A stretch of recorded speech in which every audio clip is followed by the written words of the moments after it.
നമ്മളിന്ന് പുതിയൊരു സീരീസാണ് കാണാൻ പോകുന്നത്. സീരീസിന്റെ തുടക്കത്തിൽ തന്നെ രണ്ട് കപ്പിൾസ് കിസ് ചെയ്തുകൊണ്ടിരിക്കുകയാണ്. അതിൽ ഒരാളുടെ കഴുത്തിൽ ഒരു റെഡ് പെൻഡന്റ് വെച്ചിട്ടുള്ള ഒരു നെക്ലസ് ഉണ്ട്. അതൊന്ന് സൂം ചെയ്ത് കാണിക്കുന്നുണ്ട്. മറ്റേ സെക്കൻഡ് ഹീറോ ചോദിക്കുന്നുണ്ട്, ഞാൻ കാണുന്നത് സത്യമാണോ അല്ലെങ്കിൽ ഇതൊക്കെ സ്വപ്നമാണോ എന്ന്. ഇതെല്ലാം സത്യമെന്ന് പറഞ്ഞിട്ട് കിസ് ചെയ്യാണ്.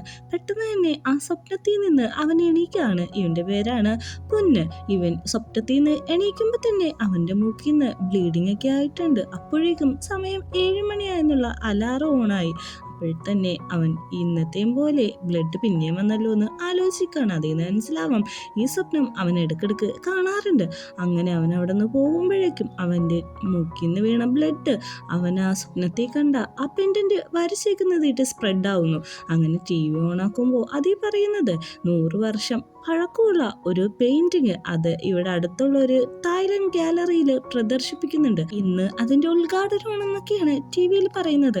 അങ്ങനെ TV കണ്ടോണ്ട് കുഞ്ഞിരിക്കാണ്. അപ്പോഴേക്കും TV ആർട്ട് ഗാലറി വെക്കാൻ പോകുന്ന പെയിന്റിങ് കാണിക്കുന്നുണ്ട്. ഒരു 100 വർഷം പഴക്കമുള്ള പെയിന്റിംഗ് ആണ്. സീൻ അവിടെ കട്ടായിട്ട് പിന്നെ കുഞ്ഞിനെ കുറിച്ചുള്ള കാര്യങ്ങളാണ് കാണിക്കുന്നത്. അവനാണെങ്കിൽ ഈ റിപ്പയറിംഗ് വർക്കാണ്, അതായത് ഒരു നശിച്ച സാധനം അത് ശരിയാക്കി കൊടുക്കുന്നത്. അങ്ങനെ ഒരു ലേഡി അവളുടെ ഗ്രാൻഡ്പയുടെ ഫേവറേറ്റ് ആയിട്ടുള്ള ഒരു പോട്ടിന്റെ അവിടെ ക്രാക്ക് വന്നു. അത് നന്നാക്കാനായിട്ട് വന്നിട്ടുണ്ടായിരുന്നു. അത് നന്നാക്കി തിരിച്ചു കൊടുക്കുന്നുണ്ട്. പിന്നെ നിങ്ങൾക്ക് എപ്പോൾ വേണമെങ്കിലും ഞങ്ങളുടെ സർവീസിനായിട്ട് കോണ്ടാക്ട് ചെയ്യാന്ന് പറഞ്ഞ് ഒരു വിസിറ്റിംഗ് കാർഡൊക്കെ കൊടുക്കുന്നുണ്ട്. ആ പെണ്ണാണെങ്കിൽ നമ്മുടെ പൊന്നിന് ഒത്തിരി താങ്ക്സ് ഒക്കെ പറയുന്നുണ്ട്. അങ്ങനെ ഇരിക്കുമ്പോഴാണ് അവന്റെ ഫോണിലേക്ക് ഒരു കോള് വരുന്നത്. വേറെ ആരൊന്നുമില്ല, പോങ്കിങ് ആണ്. പോങ്കിങ് എന്ന് വെച്ചിട്ടുണ്ടെങ്കിൽ നമ്മുടെ പൊന്നിന്റെ ബ്രദറാണ്. എന്തിനാ വിളിച്ചിട്ടുണ്ടെങ്കിൽ അവിടെ ഇന്ന് ബ്രദർ ഒരു ഫൈറ്റ് ഉണ്ടാക്കി. അവിടുത്തെ പിള്ളേരോടൊക്കെ നന്നായിട്ട് ഒച്ചെടുത്ത് ദേഷ്യപ്പെട്ടിട്ടാണ് അവിടെ ഫൈറ്റ് നടന്നുകൊണ്ടിരിക്കുന്നത്. എന്നെ നിങ്ങൾക്ക് കളിയാക്കാൻ തോന്നുന്നുണ്ടോടാന്നൊക്കെ അവൻ ഉറക്കെ വിളിച്ച് പറയുന്നുണ്ട്. അതാരോ റെക്കോർഡ് ചെയ്ത് HMന്റെ അടുത്ത് എത്തിച്ചിട്ടുണ്ട്. HM ആണ് നമ്മുടെ പൊന്നിനെ വിളിച്ചത്. HM വിളിച്ചിട്ട് ചോദിക്കുന്നുണ്ട്, ഇതിപ്പോൾ എത്രാമത്തെ പ്രാവശ്യമായി ഇങ്ങനെയൊക്കെ നടക്കുന്നത്? ഈ സെമസ്റ്ററിൽ തന്നെ ഇത് 7ാമത്തെ പ്രാവശ്യമാണ് ഞാൻ നിങ്ങളെ ഇങ്ങോട്ട് വിളിപ്പിക്കുന്നത്. ഇവനിവിടെ പഠിക്കാൻ താല്പര്യമില്ലെങ്കിൽ ഇവനിവിടെ നിന്ന് ടീസ് മേടിച്ചിട്ട് വല്ലയിടത്തേക്കും കൊണ്ടുപോയിക്കൊള്ളാൻ പറയുന്നു. ഞാനല്ല പ്രശ്നം തുടങ്ങിയത്, അവരെന്നെ അനാഥനാണെന്നൊക്കെ പറഞ്ഞ് കളിയാക്കി. അതുകൊണ്ടാണ്. അപ്പോൾ അവരും തെറ്റുകാരല്ലേ എന്ന് ചോദിക്കുന്നുണ്ട്. പക്ഷെ HM ഒന്നും മിണ്ടുന്നില്ല. അങ്ങനെ തിരിച്ച് വീട്ടിലെത്തിയപ്പോൾ ചോദിക്കുന്നുണ്ട്, എടാ നീ എന്തിനാണ് ഇങ്ങനെ പ്രശ്നമൊക്കെ ഉണ്ടാക്കുന്നതെന്ന്. അതിനിപ്പോൾ കുഴപ്പമില്ലല്ലോ, എനിക്ക് സസ്പെൻഷൻ കിട്ടിയില്ലേ എന്ന് ചോദിക്കുന്നുണ്ട്. പണിഷ്മെന്റ് അല്ല ഞാൻ ചോദിച്ചത്, നീ എന്തിനാണ് ഉണ്ടാക്കുന്നതെന്നാണ് ചോദിച്ചതെന്ന് ചോദിക്കുമ്പോഴേക്കും ഞാൻ അവിടെ വെച്ച് പറഞ്ഞില്ലേ, അവരെന്നെ ഇങ്ങനെ കളിയാക്കി. എനിക്കത് ഒട്ടും സഹിക്കാൻ പറ്റുന്നതിലും അധികമായിരുന്നു. അതുകൊണ്ടാണ് ഞാൻ തിരിച്ച് റിയാക്ട് ചെയ്തത്. നീ ഇങ്ങനെ ബാഡായിട്ട് പെരുമാറിയാൽ നിന്നെ പുതിയതായിട്ട് അഡോപ്റ്റ് ചെയ്യുന്ന ഫാമിലിക്ക് അത് കുറച്ചിലായിരിക്കും എന്ന് പറയുമ്പോൾ, ഞാൻ ഒരു സ്ഥലത്തേക്കും പോകുന്നില്ല, ഞാൻ ഇവിടെ തന്നെ നിന്നോളാം, എനിക്ക് പുതിയ ഫാമിലി ഒന്നും വേണ്ട, ഞാൻ പാർട്ട് ടൈം ജോബ് ചെയ്തിട്ട് പഠിച്ചോളാം, നിന്നെ ബുദ്ധിമുട്ടിക്കാനായിട്ട് വരത്തില്ല, എനിക്ക് നിന്നെ വിട്ട് പോകണ്ടെന്നാണ് അറിയുന്നത്. അങ്ങനെ അവൻ ദേഷ്യപ്പെട്ട് അകത്തേക്ക് കയറി പോകുമ്പോൾ അവിടെ ഒരു ആള് നിൽക്കുന്ന കാണും. ഇവന്റെ പേരാണ് ജെറ്റ്. ഇവൻ പെട്ടെന്ന് തന്നെ നമ്മുടെ പൊന്നിനോട് ചോദിക്കുന്നുണ്ട്, നീ എന്താണ് അനിയൻ ചേട്ടൻ തമ്മിലുള്ള വഴക്ക് ഇതുവരെ മാറിയില്ലേ? എന്തോരം നേരം ഇതല്ല പിടിക്കാൻ തുടങ്ങിയിട്ടെന്ന്. എന്താ വന്ന കാര്യം എന്താന്ന് പറയാൻ പറയുന്നുണ്ട്. ഞാൻ എന്തിനാ ഇവിടെ വന്നത്? എനിക്കൊരു വർക്ക് കേൾപ്പിക്കാൻ വേണ്ടിയിട്ടാന്ന് പറയുന്നുണ്ട്.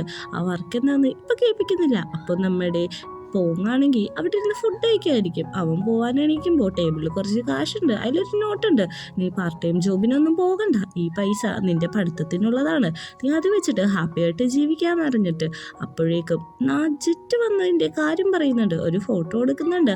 അതായത് കഴിഞ്ഞ ദിവസം നമ്മൾ TV കണ്ടില്ലായിരുന്നു, ഒരു 100 വർഷം പഴക്കമുള്ള ഒരു ആർട്ട് ഗാലറി വെച്ചേക്കുന്ന പെയിന്റിങ്. ആ പെയിന്റിങ് ആരോ ഡാമേജ് ആക്കിയിട്ടുണ്ട്. അപ്പോൾ അതൊന്ന് റീവർക്ക് ചെയ്തിട്ട് അതിന് പുതിയൊരു ജീവൻ കൊടുക്കണം, അതാണ് ചെയ്യേണ്ടതെന്ന് പറയുന്നുണ്ട്. ഫ്ലാഷ് ബാക്ക് കാണിക്കുന്നുണ്ട്. രാത്രി ആരുമില്ലാത്ത സമയത്ത് 2 കള്ളന്മാർ വന്നിട്ട് അതൊക്കെ കീറിക്കളയാണ്. ഇത് അവിടെയുള്ള മാത്യു എന്ന് പറയുന്ന ഈ ഓണർ കാണുന്നുണ്ട്. അവരോട് വന്ന് കമ്പനിക്കാർ പറയുന്നുണ്ട്, ഞങ്ങൾ ഇതിന്റെ എല്ലാ ഉത്തരവാദിത്തം ഏറ്റെടുത്തോളാം, ഡാമേജ് ശരിയാക്കാനുള്ള പൈസ ഞങ്ങൾ കൊടുത്തോളാം എന്ന് പറയുന്നുണ്ട്. പെട്ടെന്ന് തന്നെ അവൻ ആ ഫോട്ടോയിൽ തൊടുമ്പോൾ അവന്റെ കൈ ആ മാലയുടെ പെൻഡന്റുള്ള സ്ഥലത്ത് കൊണ്ടിട്ട് നന്നായിട്ട് മുറിയുന്നുണ്ട്. അപ്പോഴേക്കും അടുത്തുള്ള അടുത്തുള്ള പെണ്ണ് പറയുന്നുണ്ട്, ഞാൻ ഫസ്റ്റ് എയ്ഡ് കിറ്റ് എടുത്തിട്ട് ഇപ്പോൾ ഓടി വരാം, നിങ്ങൾ കുറച്ച് നേരം ഇവിടെ വെയിറ്റ് ചെയ്യാനായിട്ട്. അവനാണെങ്കിൽ ആ രക്തം നോക്കിയിട്ട് ഒന്ന് ചിരിക്കാണ്. മാസ്റ്ററെ, നിങ്ങൾ വരാൻ സമയമായോ? നിങ്ങൾ ഇത്ര പെട്ടെന്ന് വരുമെന്ന് ഞാനും പ്രതീക്ഷിച്ചില്ലായിരുന്നു. എന്തായാലും പെട്ടെന്ന് തന്നെ വരുമല്ലോ എന്ന് ആലോചിച്ച് ചിരിക്കാണ്. പ്രസൻറ്റിലെ നമ്മുടെ പൊന്നാണെങ്കിൽ പറയുന്നുണ്ട്, ഇത് എനിക്ക് എങ്ങനെ ചെയ്തു തീർക്കാൻ പറ്റുമെന്ന് അറിയില്ല, പക്ഷെ നീ ഒന്ന് ട്രൈ ചെയ്യ്, എനിക്കിത് നന്നായിട്ട് തന്നെ ചെയ്ത് തന്നെ നാളെ നമുക്ക് മീറ്റിങ്ങിൽ വെച്ച് കാണാമെന്ന്. അങ്ങനെ പിറ്റേ ദിവസം മീറ്റിംഗ് സ്ഥലത്തേക്ക് വരാണ്. അവിടെ മാത്യു ഉണ്ട്, ജെറ്റുണ്ട്, പിന്നെ നമ്മുടെ പൊന്നുണ്ട്. ഇവർ മൂന്നുപേരും കൂടി ഇരിക്കുമ്പോൾ മാത്യു ചോദിക്കുന്നുണ്ട്, നിനക്ക് എൻ്റെ വർക്കൊന്ന് റീവർക്ക് ചെയ്ത് നന്നാക്കി തരാൻ പറ്റുമെന്ന്. അവനൊന്ന് ആലോചിക്കുമ്പോഴേക്കും അവിടെയുള്ള ആ പെൺകുട്ടി തലയാട്ടുന്നുണ്ട്, ചെയ്യാൻ പറ്റുമെന്ന് പറയുന്നുള്ള രീതിയിൽ. അവനും പറയുന്നുണ്ട്, ഞാൻ വർക്ക് ചെയ്ത് തരാമെന്ന്. അങ്ങനെ മാത്യു ആണെങ്കിൽ പൊന്നിന് കൈ കൊടുക്കാണ്. ആ കൈ കൊടുക്കുന്ന സമയത്ത് ഇവരുടെ ഇടയിൽ ഒരു കണക്ഷൻ പോലെ രണ്ടുപേർക്കും എന്തോന്ന് ഓർമ്മ വരുന്നുണ്ട്. അതായത് ഈ 100 വർഷം പഴക്കമുള്ള ഈ ഫോട്ടോ അല്ലേ, ഈ ഫോട്ടോയും ആ പെൻഡൻറ്റും, ആ പെൻഡൻറ്റിൽ എന്തോ ഒരു കാര്യങ്ങളോ ഇത് രണ്ടുപേർക്കൊന്ന് സ്ട്രൈക്ക് ആവുന്നുണ്ട്. അങ്ങനെ രാത്രിയാണെങ്കിൽ പൊന്നാണെങ്കിൽ ആ ഫോട്ടോ വീട്ടിലേക്ക് കൊണ്ടുപോകാൻ വേണ്ടി എടുക്കാൻ വരാണ്. അവനതിൽ ഇങ്ങനെ നോക്കി നിൽക്കുന്നുണ്ട്. ആ മാലയുടെ ലോക്കറ്റ് അവൻ എപ്പോഴും സ്വപ്നത്തിൽ കാണാറുള്ള പോലെ ഉള്ളത് കൊണ്ട് തന്നെ അവൻ ആ ഫോട്ടോയിലും ആ മാലയിലൊക്കെ ഒന്ന് തൊട്ട് നോക്കുമ്പോൾ അവന് ശരിക്കും അടുത്ത് ഫീൽ ചെയ്യണ പോലെ ഫീൽ ചെയ്യണം. അതായത് അവൻ സ്വപ്നത്തിൽ ഒരാളുടെ മേത്ത് തൊടില്ലേ, അതേപോലെ തന്നെ ആ ഫോട്ടോ തൊടുമ്പോഴും അവന് ഫീൽ ആവാണ്. അങ്ങനെ ആ മാലയുടെ പെൻഡൻറ്റിൻ്റെ അടുത്ത് എത്തുമ്പോഴേക്കും അവൻ്റെ കൈ അതേ തട്ടി മുറിയുന്നുണ്ട്. പെട്ടെന്ന് തന്നെ അവൻ്റെ കയ്യിൽ നിന്ന് ചോരയും കാര്യങ്ങളൊക്കെ വരുമ്പോൾ ആ ഗാലറി തന്നെ ആകെ മാറിപ്പോവുകയാണ്. അവിടെ ഫുള്ള് ലൈറ്റും പിന്നെ ഒരു പ്രത്യേക വെളിച്ചങ്ങളൊക്കെ നിറഞ്ഞിട്ടുള്ള ഒരു ഗാലറി ആയിട്ടത് മാറാണ്. പെട്ടെന്ന് തന്നെ അവൻ തിരിഞ്ഞു നോക്കുമ്പോൾ ഒരാളിങ്ങനെ ചങ്ങലയിൽ കെട്ടിയിട്ടേക്കുന്നു. അവൻ ആരാന്നറിയാൻ വേണ്ടിയിട്ട് അടുത്ത് നോക്കുമ്പോഴാണ് ഇവൻ എപ്പോഴും സ്വപ്നത്തിൽ കാണാറുള്ള അയാളില്ലേ, അയാൾ തന്നെയാണിത്. ആ വ്യക്തിയുടെ കഴുത്തിലും ഇവൻ ആ സ്വപ്നത്തിൽ കണ്ടതുപോലെ, ആ പെയിൻറ്റിങ്ങിൽ കണ്ടതുപോലെ ആ മാലയും കിടക്കുന്നുണ്ട്. അവൻ ആ മാല ഒന്ന് തൊട്ട് നോക്കുന്നുണ്ട്. ഇവൻ്റെ കയ്യിൽ ബ്ലഡ് സെൻസർ ചെയ്തിട്ട് പെട്ടെന്ന് തന്നെ അയാൾ കണ്ണൂർക്കാണ്. നിന്റെ പേരെനിക്ക് അറിയാലോ എന്ന് പൊന്നു പറയുന്നുണ്ട്. അവൻ ആലോചിച്ച് നോക്കുന്നുണ്ട്, നീയല്ലേ എൻ്റെ സ്വപ്നത്തിൽ വരാറുള്ള രാമയിൽ എന്ന് പറയാണ്. പെട്ടെന്ന് തന്നെ ആ വാമ്പിയർ എണീക്കാണ്. ആ ചങ്ങലയിലെല്ലാം പൊട്ടിയിട്ട് അവർ രണ്ടുപേരും കൂടി നിലത്തേക്ക് വീഴാണ്. കുറച്ചു നേരം കഴിയുമ്പോൾ പൊന്നിന് ബോധം വന്ന് നോക്കുമ്പോഴേക്കും അടുത്ത് കിടന്ന് ഈ വ്യക്തി കരയാണ്. ഭയങ്കര ഒച്ചത്തിലാണ് കരയുന്നത്. എനിക്ക് കാലുവേദന എടുക്കുന്നു എന്നൊക്കെ പറഞ്ഞിട്ടാണ് കരഞ്ഞുകൊണ്ടിരിക്കുന്നത്.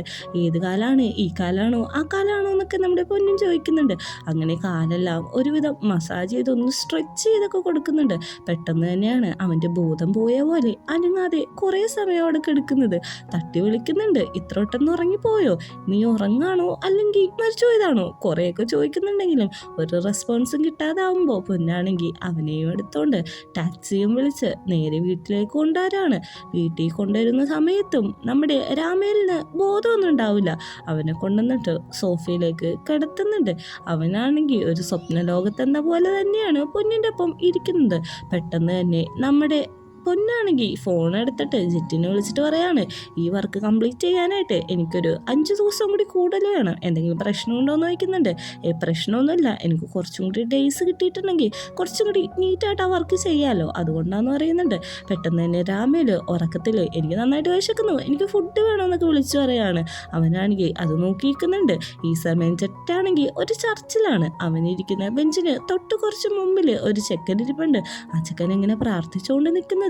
ജെറ്റാണെങ്കിൽ സൂക്ഷ്മതയോടെ തന്നെ നോക്കിക്കൊണ്ടിരിക്കുകയാണ്. ഇവനിങ്ങനെ അനങ്ങാതെ അവനെ തന്നെ ഇങ്ങനെ നോക്കിക്കൊണ്ടിരിക്കുമ്പോൾ അങ്ങോട്ടൊരു സിസ്റ്റർ വന്നിട്ട് പറയാണ്, ജെറ്റെ നീ പോകാറായില്ലേ, നീ പോയിട്ട് വേണം ഈ പള്ളി ഒന്ന് ക്ലോസ് ചെയ്യാൻ, ഇവിടെ എല്ലാവരും പോയി, നീ മാത്രമേ ഉള്ളൂ എന്ന് പറയുന്നുണ്ട്. ജെറ്റ് അവിടെ നിന്ന് എണീറ്റ് പോകുന്നുണ്ട്. അങ്ങനെ വീട്ടിലാണെങ്കിൽ രാമേലി കിടക്കാണ്. അവനാണെങ്കിൽ ഉറക്കത്തിൽ നന്നായിട്ട് മണം സെൻസ് ചെയ്യാൻ പറ്റുന്നുണ്ട്. ആ ഫുഡിൻ്റെ മണമുണ്ട്, എനിക്ക് വിശക്കുന്നു എന്ന് പറഞ്ഞിട്ടാണ് അവൻ ചാടി എണീക്കുന്നത്. അവൻ എണീറ്റ് നോക്കുമ്പോൾ ആണെങ്കിൽ പൊന്ന് ഫുഡെല്ലാം റെഡിയാക്കി ടേബിളിൽ സെറ്റ് ചെയ്യണമായിരിക്കും. അവൻ ഓടി ആയി ഫുഡ് റെഡിയായല്ലോ എന്ന് പറഞ്ഞ് ഓടി വരുന്നുണ്ട്. ഇവൻ്റെ ചിരി കാണാൻ നല്ല ക്യൂട്ടല്ലേ, എനിക്ക് ഭയങ്കരമായിട്ട് ഇഷ്ടപ്പെട്ടിട്ട് ഇവൻ്റെ ചിരി. ഇവനോടി വന്നിട്ട് ഞാനിത് കഴിച്ചോട്ടെ എന്ന് വയ്ക്കുന്നുണ്ട്. നീ കഴിച്ചോ, നിനക്ക് വേണ്ടിയാണ് ഞാൻ ഉണ്ടാക്കിയത്, അതെ പയ്യെ കൂതി കഴിക്കണേ, നന്നായിട്ട് ചൂടുണ്ടാവും എന്ന് പറയുന്നുണ്ട്. ഓ ഇതിന് ചൂടൊക്കെ ഉണ്ടല്ലേ, എന്നാൽ ഞാൻ കഴിച്ചോളാം എന്ന് പറയുന്നുണ്ട്. പെട്ടെന്ന് തന്നെ പൊന്നിനോട് വയ്ക്കുന്നുണ്ട്, എടാ നീ ആരാന്ന്. അപ്പോൾ പൊന്നു വയ്ക്കുന്നുണ്ട്, ഇത് ഞാനല്ല അങ്ങോട്ട് വയ്ക്കേണ്ടത്, നീ ആരാന്ന് വയ്ക്കുമ്പോഴേക്കും ഞാനൊരു വാമ്പയർ ആണെന്ന് പറയുന്നുണ്ട്. എൻ്റെ പേര് പുന്നാണെന്നും പറയുന്നുണ്ട്. വാമ്പയറോ നീയോ? അതെന്താ നീ അങ്ങനെ ചോദിച്ചെന്ന് നോക്കുമ്പോൾ ഞാൻ കണ്ടിട്ടുള്ള വാമ്പയറൊന്നും ഇങ്ങനെയല്ല എന്ന് പറയുന്നുണ്ട്. ഓ അപ്പം നീ വാമ്പയറിനെ എന്നെക്കാട്ടും മുമ്പ് കണ്ടിട്ടുണ്ട്. എങ്ങനെ ഇരിക്കുന്നത്? എന്നെ പോലെ ആണോ? സൂക്ഷിച്ച് നീ നോക്ക്, അല്ലെങ്കിൽ വേറെ വല്ല ടൈപ്പാണോ എന്ന് അറിയാൻ വേണ്ടിയിട്ട് കുറച്ച് ക്ലോസ് ആയിട്ട് വന്നിരിക്കുന്നുണ്ട്. പെട്ടെന്ന് തന്നെ പുന്നാണെങ്കിൽ അവനെ വിളിച്ച് ഹോളിയിട്ട് വരാണ്. ഹോളി വന്നിട്ട് TV ഓൺ ചെയ്ത് കാണിക്കുന്നുണ്ട്. അതിലെ വാമ്പയർ ആണെങ്കിൽ ഒരു ഡ്രാക്കുള പോലത്തെ വാമ്പയറാണ്. ഈ കഴുത്തൊക്കെ പൊട്ടിച്ച് ചോര കുടിക്കുന്ന ഒരു വാമ്പയർ. രാമയിലാണെങ്കിൽ ഇത് സൂക്ഷിച്ചു നോക്കുന്നുണ്ട്. കാരണം അവൻ ആദ്യമായിട്ടാണ് ഈ TV സീരിയലൊക്കെ കാണുന്നത്. ഇത് ശരിക്കും വാമ്പയർ ആണോ എന്ന് നോക്കുന്നുണ്ട്. ഇത് വാമ്പയർ ആണ്, പക്ഷെ ഇത് ഫേക്കാണ്. ഫേക്കോ അതെന്താന്ന് നോക്കുന്നുണ്ട്. ഇത് TV സീരിയലാന്ന് പറയുന്നുണ്ട്. പെട്ടെന്ന് തന്നെ നമ്മുടെ രാമയിലാണെങ്കിൽ കുഞ്ഞിൻ്റെ അടുത്തേക്ക് ക്ലോസ് ആയിട്ട് എന്നിട്ട് ഇതൊക്കെ എനിക്ക് പറ്റുമെന്ന് പറഞ്ഞ് കഴുത്തിൻ്റെ അവിടെ കടിക്കാൻ പോയിട്ട് പറയുന്നുണ്ട്. അല്ല, പക്ഷെ എനിക്ക് ഈ ബ്ലഡ് കുടിക്കണമെന്നും ഇഷ്ടമല്ല, എനിക്കതൊന്നും അതിൻ്റെ ടേസ്റ്റേ ഇഷ്ടമല്ല, അതുകൊണ്ട് ഞാൻ അങ്ങനെയൊന്നും ചെയ്യില്ല കേട്ടോ എന്നിങ്ങനെ പറയാണ്. അപ്പോഴേക്കും നമ്മുടെ രാമയിൽ പറയാണ്, എനിക്ക് വേറെ കുറച്ച് കഴിവുണ്ട്, അതൊക്കെ ഞാൻ കാണിച്ചുതരാം. ഞാൻ വാമ്പയറാന്ന് തെളിയിക്കാൻ വേണ്ടിയിട്ട് എനിക്ക് ഡ്രസ്സ് ചേഞ്ച് ചെയ്യാൻ പറ്റുമെന്ന് പറഞ്ഞ് കൈയടിക്കുമ്പോഴേക്കും അവൻ്റെ ഡ്രസ്സ് ചേഞ്ച് ആവുന്നില്ല. അല്ല, ഈ ടെക്നിക്കൽ ഇഷ്യൂ ആയിരിക്കും, ഞാൻ ഒന്നും കൂടി ചെയ്ത് നോക്കാമെന്ന് പറഞ്ഞിട്ട് പിന്നെ ചെയ്യുമ്പോഴേക്കും പിന്നെ മാറുന്നില്ല. ഇതെന്താ വർക്കാവാത്ത? ഇത്ര ദിവസം വർക്കായതാണല്ലോ എന്ന് പറയുന്നുണ്ട്. എന്നാൽ ഞാൻ നിനക്ക് വേറൊരു സാധനം കാണിച്ചു തരാം, അത് നീ എന്തായാലും വിശ്വസിക്കുക, അതിൻ്റെ സ്പീഡാന്ന് പറഞ്ഞിട്ട് ഇങ്ങനെ ഓടാൻ നിൽക്കുന്നുണ്ട്. പക്ഷെ അവൻ ഓടുന്നില്ല. ഇതെന്ത് പറ്റി? ഒന്നും കൂടെ ഓടി വെക്കാന്ന് പറഞ്ഞ് പിന്നെ നിൽക്കുമ്പോഴേക്കും പിന്നെ അവൻ ഓടുന്നില്ല. പിന്നെ നോക്കുന്നുണ്ട്. പിന്നെ അവൻ അങ്ങനെ അനങ്ങാതെ നിൽക്കുമ്പോഴേക്കും നമ്മുടെ കുഞ്ഞിനാണെങ്കിൽ ദേഷ്യം വന്നിട്ട് പറയും, മതി, ഇനിയേ സമയം നന്നായിട്ട് വൈകി, നീ ഒന്ന് പോയി കിടന്ന് ഉറങ്ങാൻ നോക്ക്, ഇവിടെ കിടക്കാമെന്ന് പറയുന്നുണ്ട്. അല്ല, ഞാൻ കുറച്ച് നേരം ഈ സാധനം ഇല്ലേ ഇതെന്തെങ്കിലും പറയണമെന്ന് നോക്കുമ്പോൾ, ഓ സീരീസോ? ആ സീരീസ് കുറച്ച് നേരം കണ്ടോട്ടെ, എനിക്കത് ഭയങ്കര ഇഷ്ടപ്പെട്ടു എന്ന് പറയുന്നുണ്ട്. അവൻ കണ്ടുകൊണ്ടിരിക്കുന്ന സീരീസ് ആണെങ്കിൽ വാമ്പയറും മനുഷ്യരും തമ്മിലുള്ള ഒരു പ്രണയത്തിൻ്റെ ഒരു ക്യൂട്ടായിട്ടുള്ള സീരീസാണ്. അതിലും അവർ പ്രണയിക്കുന്ന സീൻസൊക്കെയാണ്. ഇതൊക്കെ അവൻ അതിശയത്തോടെ കണ്ടുകൊണ്ടിരിക്കുകയാണ്. പെട്ടെന്ന് അങ്ങോട്ടേക്ക് നമ്മുടെ പുന്നാണെങ്കിൽ തലവേണി പുതപ്പൊക്കെ ഇട്ട് വന്നിട്ട് പറയും, മതി, ഇത്ര നേരമായില്ലേ, ഇനി കിടന്ന് ഉറങ്ങാൻ നോക്കുന്ന പറയും. ഞാൻ കുറച്ചു നേരം കൂടി കണ്ടോട്ടെ എന്ന് വയ്ക്കുന്നുണ്ട്. സമയം ഓവറായെന്ന് പറയും. നീ എവിടെ കിടക്കുന്ന നോക്കുമ്പോഴേക്കും ഞാൻ എൻ്റെ ബെഡ്റൂമിലാന്ന് പറയുന്നുണ്ട്. അപ്പോൾ അവിടെ ബെഡ് ഉണ്ടാവുമെന്ന് നോക്കുമ്പോഴേക്കും ഉണ്ട്, അത് ഞാനും കൂടി അങ്ങോട്ട് വന്നോട്ടെ എന്ന് നോക്കുമ്പോൾ പറ്റില്ല എന്നാണ് പറയുന്നത്. അപ്പോൾ ഈ സീരിയലിൽ ആ കപ്പിൾസ് തമ്മിൽ കിസ് ചെയ്യുന്ന സീനൊക്കെയാണ് കാണിക്കുന്നത്. അപ്പോൾ നമ്മുടെ കുഞ്ഞിനോട് രാമയിലേക്കാണ്, എനിക്കും ഇങ്ങനെയൊക്കെ ചെയ്യാൻ പറ്റുമോ, എനിക്ക് നിൻ്റെ ഇപ്പോൾ ഇങ്ങനെയൊക്കെ ചെയ്യണമെന്ന് ആഗ്രഹമുണ്ടെന്ന് പറയും. അങ്ങനെയൊന്നും ചെയ്യാൻ പാടില്ല എന്നാണ് പുന്നു പറയുന്നത്. പുന്നിനാണെങ്കിൽ ഇവന് എക്സ്പ്ലെയിൻ ചെയ്ത് കൊടുത്ത് മടുത്തോണ്ട് തന്നെ ആ റിമോട്ട് എടുത്തിട്ട് പറയാണ്, ഞാൻ TV ഓഫ് ചെയ്യാൻ പോവാണ്, ഇനി കുറച്ച് നേരം കിടന്നുറങ്ങ്, എന്നിട്ട് രാവിലെ സംസാരിക്കാമെന്ന്. അങ്ങനെ ഇതാണെങ്കിൽ റൂമിൽ പോയി ഇരുന്നിട്ട് അവൻ്റെ കൈ മുറിഞ്ഞതൊക്കെ നോക്കിയിരിക്കുകയാണ്. അപ്പോഴാണ് അവൻ രാവിലെ ഇങ്ങനെ ഓരോരോ വർക്കിൻ്റെ ഡീറ്റെയിൽസ് ഒക്കെ അവനെ നോട്ട് ചെയ്ത് വെക്കുമായിരുന്നു. ആ ബുക്ക് എടുക്കുമ്പോൾ അവൻ ആ സ്വപ്നത്തിൽ കണ്ട ആ ഒരു പെൻഡന്റ് ഇതും കൂടി അവൻ നോട്ട് ചെയ്തത് അതേ കൃത്യമായിട്ടുള്ള പെൻഡന്റ് തന്നെയാണ്. ഈ പെൻഡന്റ് ശരിക്ക് റമേലിന്റെ കഴുത്തിലുള്ള അതേ പെൻഡന്റ് തന്നെയാണ്. അതിലെ ഡിസൈൻസും കാര്യങ്ങളെല്ലാം സെയിം ആണ്. അങ്ങനെ ആ സ്വപ്നത്തിലേക്ക് അവൻ പിന്നെയും പോവാണ്. അതിലവര് ക്ലോസ് ആയിട്ട് ഇരുന്നിട്ട് കിസ് ചെയ്യുന്നതാണ് നമ്മൾ കാണിക്കുന്നത്. അവര് ഇന്റിമേറ്റ് ആവുന്നതുകൊണ്ട് പിറ്റേ ദിവസം രാവിലെ അവനെ സ്വപ്നം കണ്ട് എണീക്കുമ്പോൾ എന്നത്തെ പോലെയും അവൻ്റെ മൂക്കിൽ നിന്ന് ബ്ലഡ് ബ്ലീഡിങ് ആയിക്കൊണ്ടിരിക്കുകയാണ്. അവനത് ശ്രദ്ധിക്കുന്നുണ്ട്. അങ്ങനെ അവൻ നോക്കുമ്പോൾ പുറത്ത് സംസാരിക്കുന്നത്, അതായത് രണ്ടുപേര് സംസാരിക്കുന്ന ഒച്ചപ്പാടൊക്കെ കേട്ട് അവനങ്ങോട്ട് ചെല്ലാണ്. അവനങ്ങോട്ട് ചെല്ലുമ്പോഴേക്കും നമ്മുടെ നേരത്തെ കണ്ട മാത്യു അല്ലേ, മാത്യുവും ഈ രാമേരും കൂടി സംസാരിച്ചുകൊണ്ടിരിക്കുകയാണ്. അവർ ഭക്ഷണം കുക്ക് ചെയ്തുകൊണ്ടിരിക്കുകയാണ്.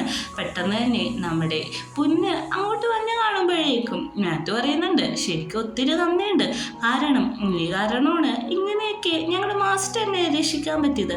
മാസ്റ്ററോ അതാരാന്ന് ചോദിക്കുമ്പോഴേക്കും ഈ രാമേല തന്നെയാണ് ഞങ്ങളുടെ വാമ്പേഴ്സിലെ മാസ്റ്റർ, ഇതിനെപ്പറ്റി കൂടുതൽ പറഞ്ഞുതരാന്ന് പറഞ്ഞിട്ട് അവരൊരു ഹോട്ടലിട്ട് ചെല്ലാണ്. ഹോട്ടൽ മുറിയിട്ട് പോകുമ്പോൾ പറയുന്നുണ്ട്, ഇതിൻ്റെ പൊക്കത്തെ ഫ്ലോർ ആരും അങ്ങനെ ഉപയോഗിക്കാറൊന്നുമില്ല, ഇത് ഞങ്ങളുടെ ഫാമിലി വക ഉള്ളൊരു ഹോട്ടലാണെന്ന് പറയുന്നുണ്ട്. അങ്ങനെ പൊക്കത്തിരുമ്പോൾ പറയുന്നുണ്ട്, ഈ രാമേൽ എന്ന് വെച്ചിട്ടുണ്ടെങ്കിൽ ഈ വാമ്പേഴ്സിൻ്റെ കൂട്ടത്തിലെ ഒരു ലെജൻഡായിട്ടുള്ള വാമ്പയറാണ്. അതായത് ഓരോ ബ്രാൻഡ്സിലെ യങ്ങായിട്ടുള്ള എല്ലാവരെയും സേവ് ചെയ്യാൻ കഴിവുള്ള ഒരു വാമ്പയറാണ് നമ്മുടെ ഈ രാമേൽ. അന്ന് വരച്ച ഫോട്ടോ ഇന്നും നിലനിൽക്കുന്നുണ്ട്. കാരണം 100 വർഷത്തിൽ കൂടുതലൊക്കെ വയസ്സുണ്ട് ഈ രാമേലിന്.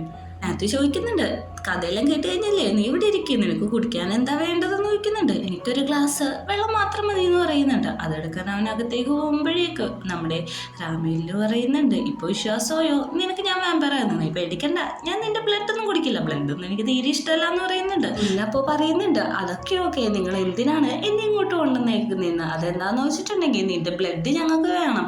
അതെന്തിനാണ് എന്റെ ബ്ലഡ് എന്ന് വയ്ക്കുമ്പോഴേക്കും ഞങ്ങളുടെ മാസ്റ്റർ നിന്നെയാണ് തിരഞ്ഞെടുക്കുന്നത്, നീ അല്ല മാസ്റ്ററിനെ ഹെൽപ്പ് ചെയ്തെന്ന് വയ്ക്കുമ്പോഴേക്കും അവൻ അവിടുന്ന് പോവാണ്. എനിക്കിതിനൊന്നും പറ്റില്ല എന്ന് പറഞ്ഞ് പെട്ടെന്ന് തന്നെ മാത്യു ആണെങ്കിൽ ഓടി വരാണ്. അവന്റെ സ്പീഡ് കണ്ട് പൊന്നൊന്ന് നിർത്തുന്നുണ്ട്. കാരണം അവൻ വാമ്പയറാണല്ലോ, ഞങ്ങളുടെ മാസ്റ്ററിനെ സഹായിച്ച നീ ഇതും കൂടി ഒന്ന് സഹായിക്കണം എന്ന് പറയുന്നുണ്ട്. അങ്ങനെ പൊന്ന് രണ്ടും കൽപ്പിച്ച് ബ്ലഡ് കൊടുക്കാണ്. കാരണം ഇത്തിരി ബ്ലഡ് അല്ലേ ഉള്ളൂ, ഇതെന്തിനാന്ന് വയ്ക്കുമ്പോൾ ഞങ്ങളുടെ റിച്വലിന്റെ ഭാഗം എന്ന് പറയുന്നുണ്ട്. അങ്ങനെ ഒരു പാത്തില് അവനെ കിടത്തിയിട്ട് അതിലേക്ക് മാത്യു ആണെങ്കിൽ ഈ കൊണ്ടുവന്ന പൊന്നിന്റെ ബ്ലഡ് ഒഴിച്ചു കൊടുക്കാണ്. എന്നിട്ട് അവരെന്തോ മന്ത്രവും കാര്യങ്ങളൊക്കെ പറയുന്നുണ്ട്. അമ്മയില് രണ്ട് ചെക്കന്മാരെ പറ്റി ചോദിക്കുന്നുണ്ട്. അവന്മാരെ എവിടെയെന്ന് ചോദിക്കുമ്പോഴേക്കും അവന്മാരെ അന്വേഷിക്കുന്നുണ്ട്. പക്ഷെ ഇതുവരെ കണ്ടെത്തിയിട്ടില്ല എന്നാണ് പറയുന്നത്. നീ അന്വേഷിക്കണ്ട, ഞാൻ തന്നെ അന്വേഷിച്ചോളാം എന്ന് പറയുന്നുണ്ട്. അങ്ങനെ റിച്വൽ സ്റ്റാർട്ട് ചെയ്യുന്നുണ്ട്. മാത്യു ആണെങ്കിൽ അവന്റെ കൈയൊക്കെ മുറിച്ചിട്ട് റാമേലിന് അത് കഴിക്കാൻ കൊടുക്കാണ് ആ ബ്ലഡ്.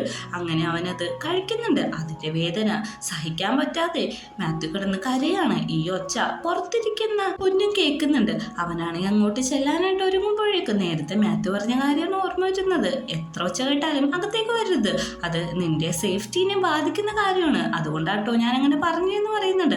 പ്രസന്റില് മാത്യു ആണെങ്കിൽ ഭയങ്കര ഒച്ചയെ കരഞ്ഞുകൊണ്ട് തന്നെ ഇരിക്കുകയാണ്. കുഞ്ഞിനാണെങ്കിൽ ഒട്ടും പറ്റാനിട്ട് അവൻ വാതിൽ കൊട്ടുന്നുണ്ട്. വാതിൽ പൂട്ടാത്തത് കൊണ്ട് തന്നെ അവൻ അകത്തേക്ക് കയറി ചെല്ലാണ്. അകത്ത് ചെല്ലുമ്പോഴേക്കും പെട്ടെന്ന് തന്നെ മാത്യു പറയാണ്, ഞാൻ പറഞ്ഞല്ലേ അകത്തേക്ക് വരരുതെന്ന്, നീ എത്രയും പെട്ടെന്ന് ഇവിടുന്ന് ഒരു രക്ഷപ്പെടാൻ നോക്കുന്നു. കാരണം അവൻ വാമ്പയർ ആയിക്കൊണ്ടിരിക്കുകയാണ്. അവന് അവിടെ നിന്ന് ഇറങ്ങി ഓടാണ്. പക്ഷെ എത്ര ഓടിയിട്ടും വാമ്പയറിന്റെ മുമ്പിൽ ഓടാൻ പറ്റില്ലല്ലോ. അവനും വാമ്പയറായി മാറി പുറകെ തന്നെ ഉണ്ട്. അങ്ങനെയാണെങ്കിൽ പൊന്നാണെങ്കിൽ ഒരു സ്ഥലത്ത് ഒളിച്ചിരിക്കുന്നുണ്ട്. പെട്ടെന്ന് തന്നെ അവന്റെ മുക്കിന്ന് ബ്ലഡ് വരുമ്പോൾ അത് സെൻസ് ചെയ്തിട്ട് നമ്മുടെ മാത്യു ആണെങ്കിൽ അവന് ക്യാച്ച് ചെയ്യുന്നുണ്ട്. എന്നിട്ട് ഇങ്ങനെ കൊല്ലാൻ വേണ്ടിയിട്ട് കഴുത്തിന് കുത്തിപ്പിടിച്ചോണ്ടിരിക്കാണ്. ഈ സമയത്താണെങ്കിൽ പൊന്ന് രാമേലിന്ന് വിളിക്കുന്നുണ്ട്. ഈ സമയം രാമേല് അങ്ങോട്ട് ഓടി വരുന്നുണ്ട് ഇവന്റെ വിളി കേട്ടിട്ട്. രാമേലിനെ അവസാനമായിട്ട് നോക്കിയിട്ട് പൊന്നിന്റെ ബോധം അവിടെ വെച്ച് പോവുകയാണ്. അപ്പോൾ നമ്മള് ബാക്കപ്പ് സ്റ്റോറിയാണ് കാണിക്കുന്നത്. കുറച്ചു നേരം മുമ്പ് ചോദിച്ചില്ലായിരുന്നു ആ രണ്ട് ചെക്കന്മാര് എവിടെയെന്ന്. അതിലൊരു ചെക്കൻ ഡോക്ടറാണ്. അവനിങ്ങനെ ഡോക്ടറായിട്ട് ജോലി ചെയ്തുകൊണ്ടിരിക്കുകയാണ്. പെട്ടെന്ന് തന്നെ ഹോസ്പിറ്റലിൽ നിൽക്കുമ്പോൾ അവന്റെ ഫോണിട്ട് ഒരു മെസ്സേജ് വരും, മാസ്റ്റർ പുറത്തിറങ്ങിയിട്ടുണ്ടെന്ന്. ഇത് കേട്ട് അവൻ നന്നായിട്ട് ഷോക്കായി നിൽക്കുമ്പോൾ നേഴ്സ് എന്ന് പറയുന്നുണ്ട്, ഒരു അർജന്റ് ആയിട്ടുള്ള ഒരു മാറ്റർ ഉണ്ട്, അകത്തേക്ക് വരാൻ പറ്റുമെന്ന്. ഞാൻ ഓക്കെയാണ് വരാന്ന് പറഞ്ഞിട്ട് അവൻ അകത്തേക്ക് ചെല്ലുമ്പോൾ ഒരു ആക്സിഡന്റ് കേസാണ്. പക്ഷെ ആ ബ്ലഡ് കണ്ടിട്ട് അവന് വാമ്പയറിന്റെ ആ ടെൻഡൻസി ഒക്കെ വരുന്നുണ്ട്. ഓൾറെഡി ഇവനും ഒരു വാമ്പയർ ആണല്ലോ. അങ്ങനെ അടുത്ത ആളെ കാണുമ്പോൾ അയാളൊരു ബ്ലാക്ക് മാജിക് ഒക്കെ ചെയ്യുന്ന പോലത്തെ ആളാണ്. അയാളോട് അടുത്തിരിക്കുന്ന കാക്ക പറയാണ് മാസ്റ്ററിന് തുറന്നു വിട്ടിട്ടുണ്ടെന്ന്. അതാരാന്ന് ചോദിക്കുമ്പോഴേക്കും ഒരു മനുഷ്യനാന്ന് പറയുന്നുണ്ട്. അങ്ങനെ അവൻ ദേഷ്യപ്പെട്ട് അവിടെ നിന്ന് എണീറ്റ് പോകുന്നുണ്ട്. ഈ ഒരു സീനും കാണിച്ചിട്ടാണ് ഫസ്റ്റ് എപ്പിസോഡ് അവസാനിക്കുന്നത്.